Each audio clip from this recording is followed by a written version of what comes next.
Hello everyone, welcome to click the concept. Click the concept पर हम mathematics के problems को सॉल्व करते हैं, तो उनके पीछे लगे कॉन्सेप्ट्स को समझने का ट्राई करते हैं। तो क्योंकि कॉन्सेप्ट इज द की, आज हम दो प्रॉब्लम्स देखने वाले हैं। दो इंटरेस्टिंग प्रॉब्लम्स है। पहली प्रॉब्लम क्या है कि solve for all pairs x, y such that x, y belongs to natural number. हमें x और y की वैल्यूज निकालनी है जो इस इक्वेशन को सेटिस्फाई करते हैं। क्वेश्चन क्या है? एक्स वाई माइनस सेवन का whole square equal to x square plus Y square. Second problem क्या कहती है कि फाइंड द शेडेड एरिया, ये येलो एरिया है ना, इसकी वैल्यू बतानी है कितना है। ये तीनों सेमी सर्कल सेम रेडियस के है। तो सॉल्यूशन देखते हैं। सॉल्यूशन देखने के पहले खुद ट्राई कीजिए, बाद में सॉल्यूशन देखिए। चलो सॉल्यूशन पे पढ़ते हैं। हमें क्या दिया है? First equation x Y minus seven का whole square equal to x square plus Y square. इसको ओपन कर सकते हैं हम। ये हो जाता है एक्स वाई का whole square minus 14xy plus 49 equal to x square plus Y square. दोनों तरफ 2xy ऐड कर दे, क्योंकि एक्स स्क्वायर है, वाई स्क्वायर है, 2xy की कमी है, तो दोनों तरफ 2xy ऐड कर सकते हैं। हाँ, दोनों तरफ 2xy ऐड कर दिया। Plus 49 equal to x square plus Y square plus 2xy। हमें पता क्या है कि x, y क्या है? नेचुरल नंबर्स है, ये ध्यान में रखना है। ये क्या हो गया? माइनस का 12xy। 12 को ऐसे लिख सकते हैं, माइनस का 2 into xy into 6। यहाँ से 49 से 6 का स्क्वायर बाहर ले लेते हैं और 13 एक्स्ट्रा रह जाएगा, तो हो गया एक्स प्लस वाई का होल स्क्वायर। ये बन गया हमारा एक्स वाई माइनस 6 का whole square plus 13 equal to X plus Y का होल स्क्वायर। तो इसको इस तरफ ले आते हैं और इसको इस तरफ ले आते हैं, तो क्या बन जाएगा? एक्स प्लस वाई का whole square minus X Y minus 6 का होल स्क्वायर इक्वल टू 13। या क्या लिख सकते हैं? x+y+xy minus 6 into x+y−xy+6 equal to 13। ऐसा क्यों लिखती है? क्योंकि हम जानते हैं ए स्क्वायर माइनस बी स्क्वायर क्या होता है? ए प्लस बी इंटू ए माइनस। देखो, x और y नेचुरल नंबर्स हैं। एक्स और वाई नेचुरल नंबर है, तो एक्स वाई नेचुरल नंबर होगा। एक नेचुरल नंबर, ये नेचुरल नंबर, ये नेचुरल नंबर, ये भी नेचुरल नंबर, ये पूरा नेचुरल नंबर आएगा, ये पूरा भी नेचुरल नंबर आएगा। दोनों को मल्टीप्लाई करके आंसर आ रहा है 13। मतलब ये दोनों 13 के फैक्टर होंगे। 13 के कितने फैक्टर होते हैं? 13 के दो ही फैक्टर होते हैं, 1 और 13। दो केस बनते हैं, हम केस 1 सॉल्व करते हैं अभी। हालांकि ये 1 हो जाए, ये 13 हो जाए। दूसरा केस ये 13 हो जाए, ये 1 हो जाए। पहले केस पे आते हैं, x+y+xy−6 इक्वल टू 1 और x+y−xy+6 इक्वल टू 13। तो केस 2 क्या बनाएगा हमारा? x+y+xy−6 equal to 13। x+y−xy+6 equal to 1। दोनों केस सोल्व करते हैं। पहला केस क्या था हमारा? पहला केस है x+y−xy+6 -xy+6 इक्वल टू 13 और x+y+xy−6 इक्वल टू। दूसरा केस क्या है? x+y−xy+6 equal to 1, x+y+xy−6 equal to 13। अगर इन दोनों को ऐड करते हैं तो हमारा क्या बनता है? 2 टाइम्स x+y इक्वल टू 14 या x+y इक्वल टू 7। तो अगर इसमें से इसको सब्ट्रैक्ट कर देंगे, हमारा बन जाएगा 2xy माइनस, इसमें से इसको 2xy-12 इक्वल टू -12। यहाँ पे xy आ जाएगा -12, 0। तो एक्स वाई जीरो हो गया ना, X into Y zero. Second case पे आते हैं। सेकंड केस क्या कह रहा है कि सेकंड केस में वो सेम चीज करते हैं, पहले दोनों को ऐड करते हैं, तो क्या बनता है, 2 times x plus Y equal to 14 या x plus Y equal to 7। और इसमें से इसको सब्ट्रैक्ट करेंगे तो 2xy-12 इक्वल टू +12, xy = 12। देखो x और y नेचुरल नंबर है, मतलब x की वैल्यू भी 1 से स्टार्ट है,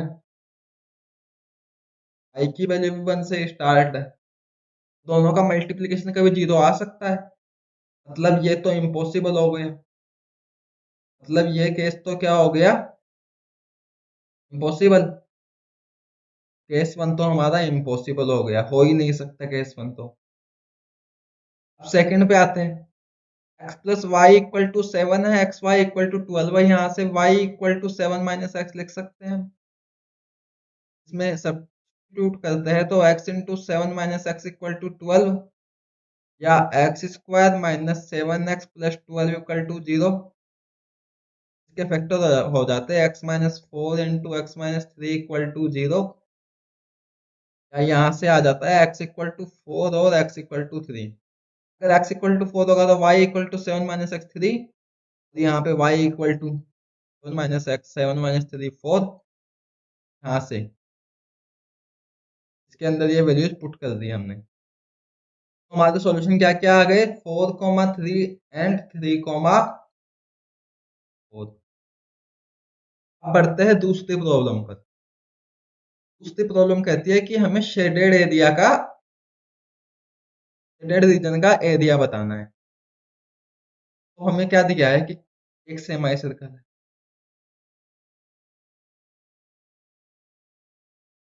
दूसरा सेमी सर्कल है सेम रेडियस का ही, यहाँ से 20 डिग्री बनाती हुई एक लाइन जा रही है, 20 डिग्री।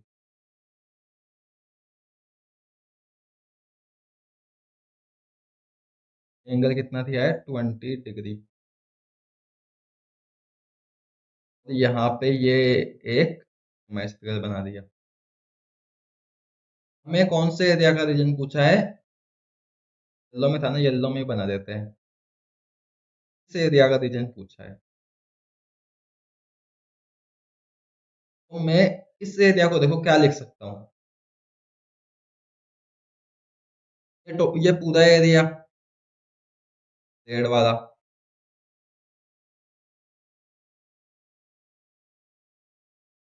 रेड वाला पूरा एरिया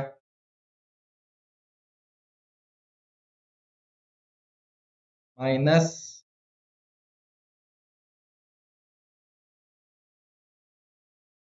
ये ग्रीन वाला पूरा एरिया,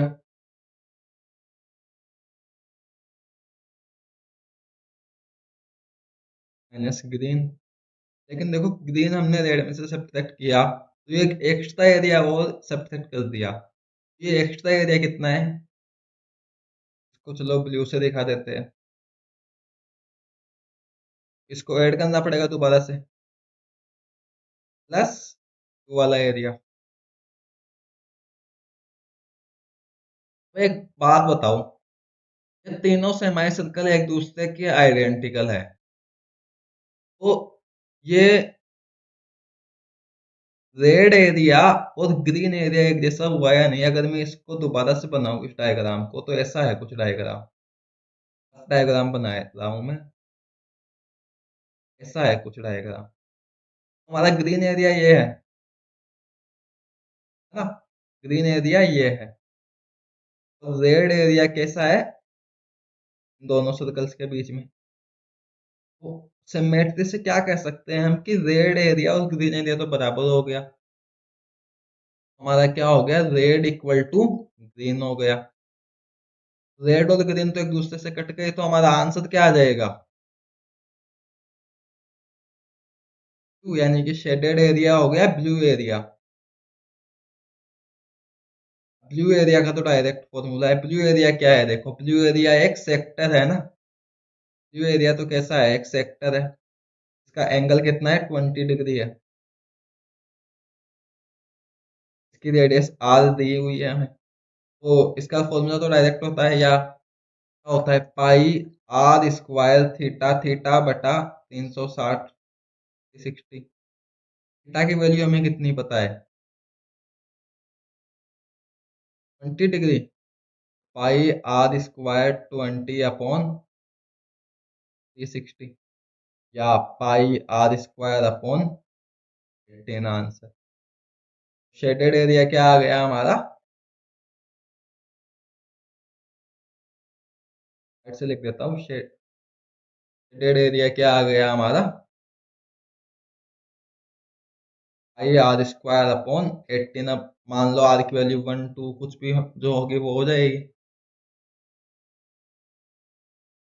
ये pi r square theta upon 360 degree, pi r square theta upon 360, ये कैसे आता है, हम जानते हैं पूरे 360 डिग्री का एरिया होता है पाई आर स्क्वायर।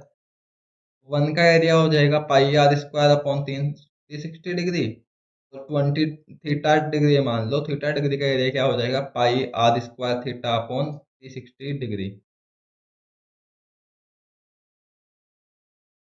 आज हमने दो बहुत इंटरेस्टिंग प्रॉब्लम्स देखी, इनके सॉल्यूशंस, जैसे फर्स्ट वाले के अंदर नेचुरल नंबर्स को ध्यान में रखना था, सेकंड वाले के अंदर सिमेट्री आ गई, जिस वजह से जो कठिन वाला पार्ट था वो घट घट गया, कैंसिल ही हो गया, सिंपल पार्ट था वो रह गया। तो आगे वीडियोज में और अच्छी प्रॉब्लम्स करेंगे। और अगर आपको मैथ्स अच्छी लगती है, मैथ्स की प्रॉब्लम सॉल्व करना अच्छा लगता है, तो इस चैनल से जुड़िए, और अच्छी प्रॉब्लम्स लेके आ रहे हैं आपके लिए। हर दिन एक वीडियो आएगा। और अगर वीडियो अच्छा लगा हो तो like share subscribe and thank you.